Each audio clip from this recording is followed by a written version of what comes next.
Josh, in his arrogance, yeah, he goes and says, fuck you to me. Okay, fine. He's got these principles of his, fine. He won't take my name off the URL of the Kiwi Farms thread, no problem. But then later, he offers to do it because it's his advantage, yeah? Because he's making this offer so that I'll do something for him, right? So what does that tell you? That his principles mean shit, okay? It's just bullshit. It's just, a facade. He doesn't have any fucking principles. And in point of fact, it proves that he'll pretty much do anything to save his own skin, like a fucking rat.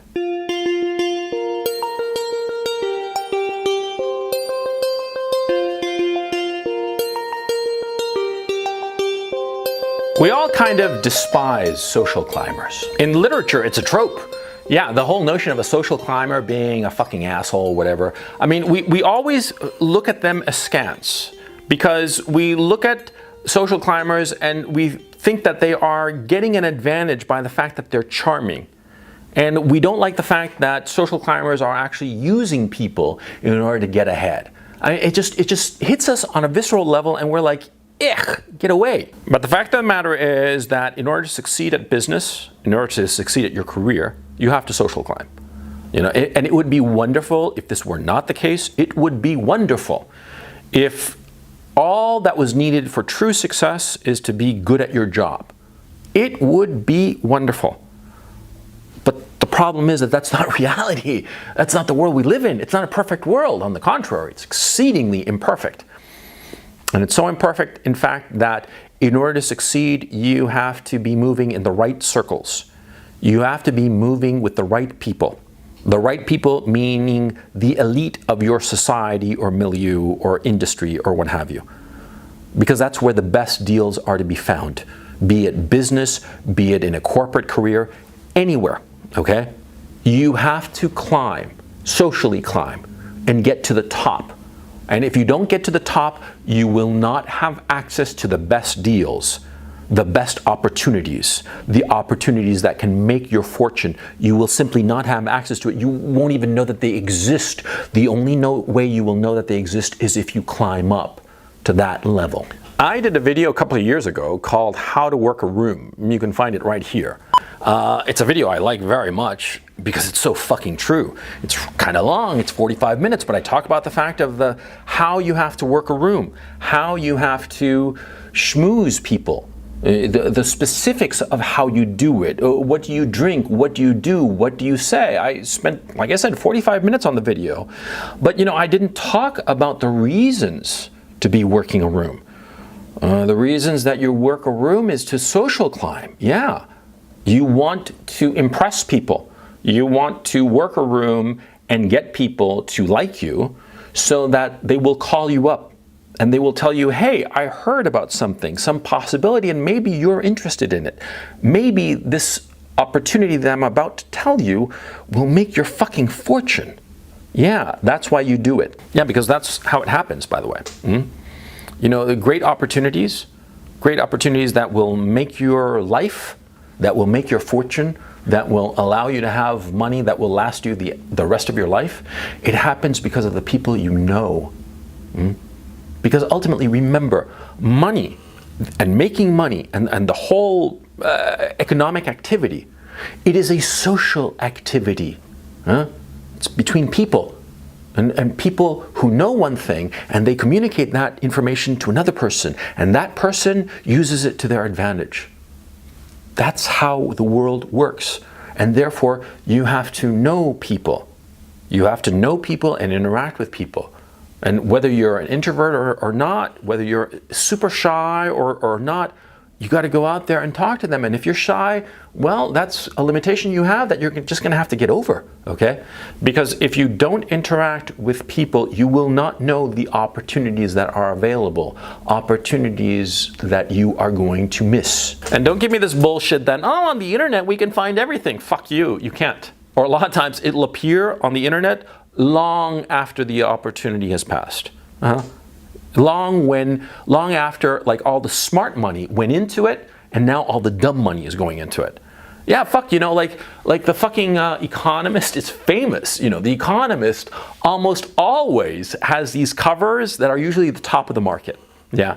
Yeah, they talk about like the internet right when it's like at the top of the market, and then it goes right down. That happened back in the 2001 dot-com bubble crash, right? Yeah, I remember it because I was neck deep into that shit, right? Or 2000, was it? Yeah. The Economist called it, the dot-com mania or something. It was some cover that they had, and like the next week, the market just tanked, okay? Yeah. Online, in the mainstream, and the internet and what have you, you will hear about things, money-making opportunities and what have you. But by the time it appears online or in the mainstream or wherever the fuck, the normal mass communications outlets that all the pros are looking at for guidance, right? By the time the pros find out about it, yeah, the smart money, the connected money, the people who are socially connected, who did suck up and social climb and all the rest of it, they already made the fortune. And what's left over are the fucking crumbs. The crumbs for the pros. Yeah, that's how it fucking works. The only way you can really find out about the real opportunities is to be plugged in. Plugged in knowing the right people. Plugged in knowing the right people who will tell you because they know you and they like you. Yeah? That's the key issue. It's not enough to be plugged in. It's not enough to know a lot of people. They have to like you enough to offer you this opportunity, to tell you about some opportunity. And you know how I know about this? Because one time I experienced shutting someone out. Yeah, this was back in the day, like in the early 2000s, and I was producing movies, right? And there was this guy who had a lot of money. And we were setting up this film production fund, right? And we were talking with some investment bankers, and these guys knew everybody, and it was their job to know everybody. And we were putting down lists of people to contact, right?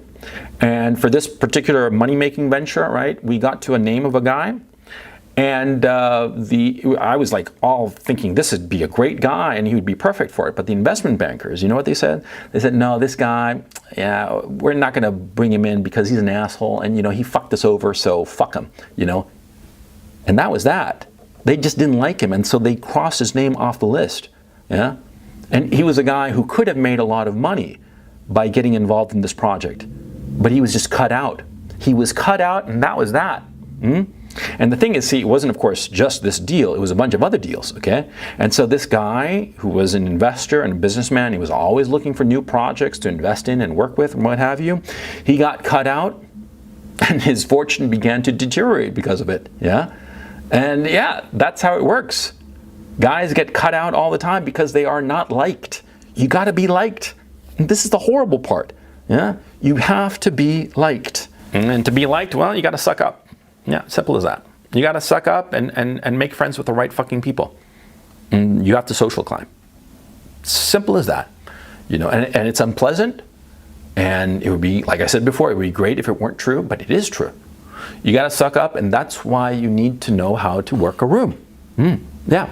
You need to know how to work a room. You need to know how to make friends. And you need to know something crucial. You need to know how to accrue favors. Yeah. Recently, there's this guy. Let's say it doesn't really matter.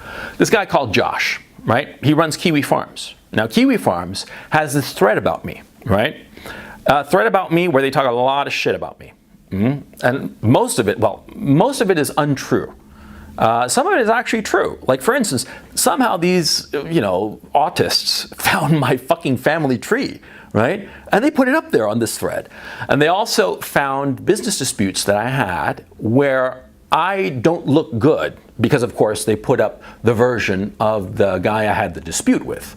The fact that this guy didn't even sue me or anything of the sort kind of like proves that the business dispute was just a bunch of bullshit, right? But anyway, on Kiwi Farms, there's this thread about me. And Josh runs Kiwi Farms. And I was getting involved with some guys, some money guys. And I needed this thread to not be, the top thing that appeared when my name, my actual name, was Googled, right? So I asked Josh if he could somehow, deprioritize this. I asked him specifically, look, can you please just remove my actual name from the URL so that way it won't fucking appear on Google as the first fucking thing when you Google my name, right? And what did Josh do? He said, fuck you. As simple as that. He said, fuck you, I'm not going to do any favor for you, okay? I wasn't offering him anything, by the way, okay? I just asked him as a favor. I was just putting out a chit, right? I was putting out a marker. I was telling him, basically, I'm going to owe you. I need this. It's important to me. I wouldn't ask it otherwise. Huh? And by the way, the page had been up for, I don't know, over 2 years, I think. No, coming up on 2 years, a year and 18 months, okay? So the page had been up there for a while, but circumstances were happening in my own life whereby I needed this page to sort of like, go down. And I knew the guy who ran the site, who owned the site. And I asked him for a favor, and he said, fuck you. A funny thing happened. A very funny thing happened. A month later, exactly 30 days after I asked for this favor, right?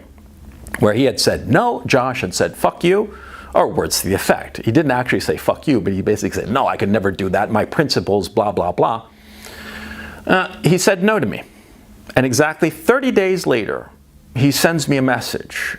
Very urgent, I talk to you. Please, please, please, get in touch with me. I call him up. What's wrong? What's up? The very first thing he says to me is that he says to me, I can get your Kiwi Farm thread deprioritized on Google. I know how to do it, okay? And all I need is for you to help me with my Ukrainian visa. Oh yeah, I forgot to tell you. See, Josh is living in Ukraine and I live in Ukraine, right? And so I have residency in Ukraine, but he doesn't. He's on a tourist visa. And it's been, a long time since his tourist visa expired. He's here in the country illegally, right? And so, here he is, after I'd asked him to deprioritize my Kiwi Farms page, and he'd said, fuck you. And now he's offering this to me in exchange for me helping him with his visa. See, in the 30 days between the time I'd asked him to do what he was now offering to do, in those 30 days, and he'd said no, well, I'd had to eat a shitload of shit, okay? There were some guys I was working with, right? And, some big money guys, right? And so I had to go to them hat in hand and eat a lot of shit. Go to them and say, please don't cut me out of this deal. I had to suck up to them really badly. 2 guys, and altogether it was 3 sessions, one of them in person, where I had to suck up to these people. And please, please, please. And do you think I fucking liked that? No, I fucking didn't. Fucking hated having to suck up to these guys, but I needed to because it represented a lot of fucking money to me. And so I sucked up. I didn't like it, but I sucked up to them, and I got in good with these guys, and all good. But now Josh is saying, I can give this to you if you give me the residency in Ukraine. But it was too late. It was way too late. See, I could get him the visa, and it wouldn't be very expensive. And if he had helped me the first time, if he'd helped me, instead of saying fuck you to me, he'd actually helped me, I would have paid for his residency thing. It would have been a couple of grand, but happily, because him deprioritizing me on Kiwi Farms and, just sort of like, erasing me from the Google search, it represented a shit ton of money for me, The $2,000 fee to get his residency straightened out, would have represented less than 1% of the money I'd be getting, I would have been happy to pay for that fee, because Josh, by the way, is broke as fuck, right? I could have paid that fee, no problem, and I would have, if he'd done the favor when I asked him to. Josh, in his arrogance, he goes and says, fuck you to me. Okay, fine. He's got these principles of his, fine. He won't, take my name off the URL of the Kiwi Farms thread, no problem. But then later, he offers to do it because it's his advantage, because he's making this offer so that I'll do something for him, right? So what does that tell you? That his principles mean shit, okay? It's just bullshit. It's just, a facade. He doesn't have any fucking principles. And in point of fact, it proves that he'll pretty much do anything to save his own skin, like a fucking rat, yeah? So back in early July, when I asked him for this, he said no because he had his principles. But then in early August, he calls me desperately, and he'll throw his principles overboard for the sake of a visa. Mm-hmm. And what did I do? I said, fuck you to Josh. Oh yeah, of course I did. Yeah. See, I asked for his help, and he gave me some bullshit excuse about his principles. But then when his neck is on the line, his principles don't matter anymore. So the guy's a fucking rat, number one. And number two, more to the point, see, he knew that I needed this. He knew that I needed this. And instead of trying to help me somehow, maybe he couldn't, or he wouldn't because it really would affect his business, which is understandable. But instead of trying to explain this to me or trying to help me to come to a different solution to the problem, he just arrogantly flipped me off. Am I going to help Josh in the future? Of course not. I'm going to laugh when he gets arrested in Ukraine, because eventually he will. So you see the situation, yeah? And you see while you have to help each other out. You're in a milieu, you're in an environment, you got to help each other out, yeah? And sometimes helping somebody out in your own milieu, maybe it does go against your principles or some bullshit like that, right? But maybe it's smart to take a marker from somebody who could potentially help you.